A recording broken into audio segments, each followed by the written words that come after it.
Welcome to Dextor Plays Extreme RimWorld. Welcome to RimWorld 13. Our last run on 11 has completed, and I probably will speed up the publishing of those so that you can get to the end of that if you're following the version 11. This is version 13. Let's take a look. First of all, we're going to go ahead and create a new world. Let's make a randomized seed.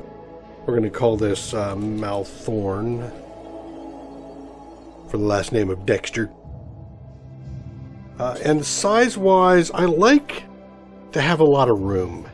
I'm going to make this a larger map. Part of the reasoning for this is I want to be able to see things coming and react before it's just purely base defense. It also makes things running around a little bit more difficult. So we'll go a little bit larger. I'm not going to go max, but I think that should be good. 350 by 262. Go. And now, save and finish this world. Create a new colony. I'm going to go on Extreme. We're going to use Cassandra. She's going to, not Phoebe, Cassandra. She's going to give us a kind of a balanced increase.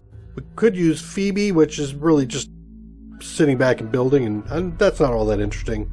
I did play around on Randy Random, and it does, I mean, it just kind of throws stuff at you, mixed, willy-nilly.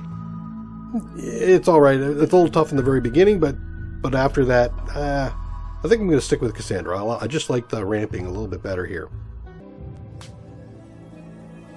So here we go. We got Alpheka 11. If you know your Roman numerals, we're going to select Alpheka 11 here as our planet that we're going to crash on. So Dex escaped the last planet, is heading off to Paradise, and is beset by additional catastrophes. Alright, so map size. Again, we're going to go larger. Instead of the 250, let's go here. We're not going to go ludicrous, but 325 by 325.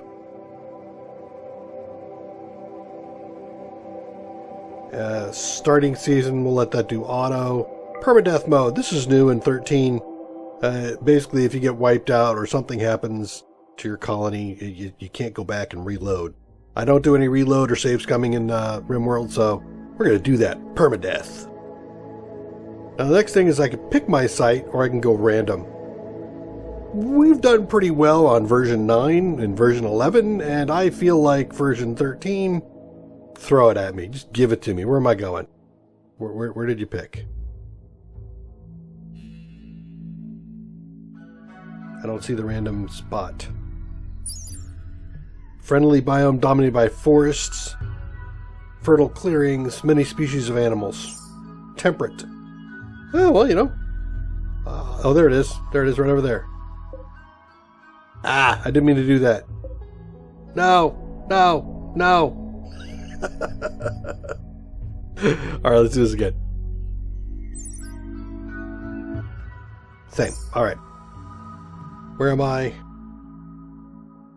Does anybody see the old... I think it looks like I'm right over here, maybe? Nope.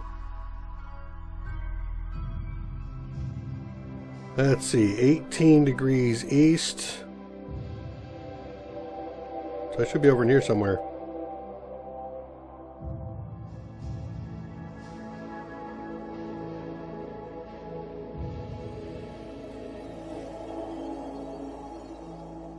There we are. Not bad. It looks like we got a little bit of hills. Large hills, rainfall, marble, sandstone, slate. Great. I'm going to be using marble. Maybe some slate. Sandstone for art. I think this looks good. We got a nice, decent temperature range here. What about a growing season? Growing season is from the spring to fall. So it looks like it's 50-50. Alright. Let's select our site and get our people. Alright, so one of the things I do with this is I will go through, pick my characters, name them, and I'll show you what I have when I'm done. Be right back. Okay, welcome to our settlers. So, Dex here. We've got everybody related. So Dex is married to Crystal there, and we're going to keep him mostly for the shooting, animal medicine focus here. That's basically what I'm thinking he's going to grow into. He can do some of our researching as well. I'm a bit of a steadfast. but I'm also psychically sensitive, and I'm a masochist. I just love this stuff. Apparently, I'm a masochist because I keep doing all the impossible, extreme stuff. So it must be true. I am a Star Force cadet. I graduated from M&T on the glitter world capital of the Star Empire, and as an ace fighter pilot, during one of my engagements, the carrier was destroyed, and I had to jump into an escape pod, and I landed on the last planet. But now I've escaped, and I'm back, and married to Crystal. Miss Crystal here, she was exploring wreckages and then settled a colony before, and we came back from that, and unfortunately she's a little lazy, but she's an optimist about it, you know. She just likes to sit in her nice green areas and grow and enjoy her life, and it's great. So, you know, she's 31, I'm 22, we getting along really great. She's going to focus on growing and mining, and then maybe some other miscellaneous items as well. So we've got the social thing covered. I'll talk to people and the animals, and she will talk to the plants and dig in the ground. Our son is 57. He apparently was out and about while we were sitting in cryopods for a while, and so our son is older than us, and he's going to be focusing, not up here actually. He can do some of the artistic work. I'm going to have him do artistic later. He is RimWorld and doesn't want to be bionic. That's fine, because I'm going to go bionic. But I think what we're going to have him doing is we're going to have him working on construction and bringing that up. It's going to take us a little while, but that'll be fine. So he'll be doing the construction, the growing, maybe some of the mining. But all of these folks are going to end up having to work on some shooting skills over time, so we might turn them into hunters for a brief while to bring that up. So that's it. Dex and Crystal and their son Picasso, we're going to go on out and start in this world.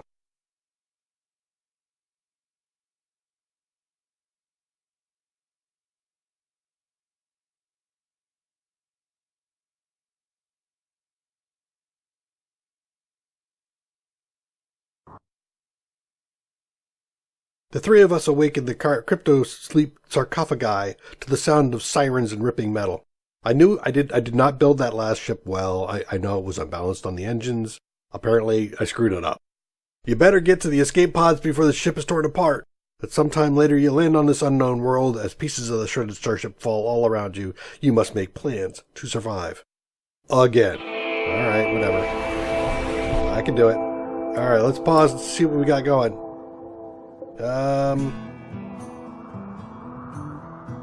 Got some space. Oh, like way up there. We got food. Some buildings. Not bad. Do I want to build an? No, I could go for an edge, but I don't like that edge. I don't like this edge either. Maybe I'll go for a central build. Ancient Evil. Right there in the middle.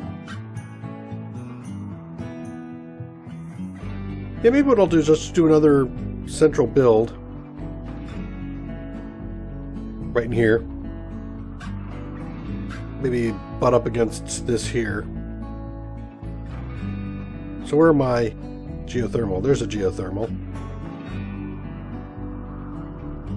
Oh, yeah, there's a geothermal. That's a little ways away, but that should be fine. Any more in there? One way over there.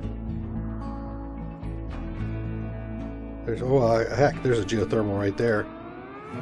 Alright, I think we're fine. So, the Ancient Evil. Stay away from the Ancient Evil. Yes, I got it. Alright, so let's see. Whoa, get in the center here. Right here, right. So, right about where we landed. Start building in there. Alright, I'm going to lay out a plan, and I'll be right back with my plan. Okay, I've started to do an initial outline. The outline here is my long-term plan. I might do some different things internally. This, for example, is a smaller stockpile than I intend to create in the end. This is probably going to move as far as the growing zones go. I think I'm going to put my growing in the back here. And this is going to turn into a kill box. At least that's my intent. These on the side are going to be rooms, and I've got production back in here. I think I'm going to put a kitchen and my workshop here, and this will be my frozen area for foods and the like once I get to that point. And this will be my entertainment dining area.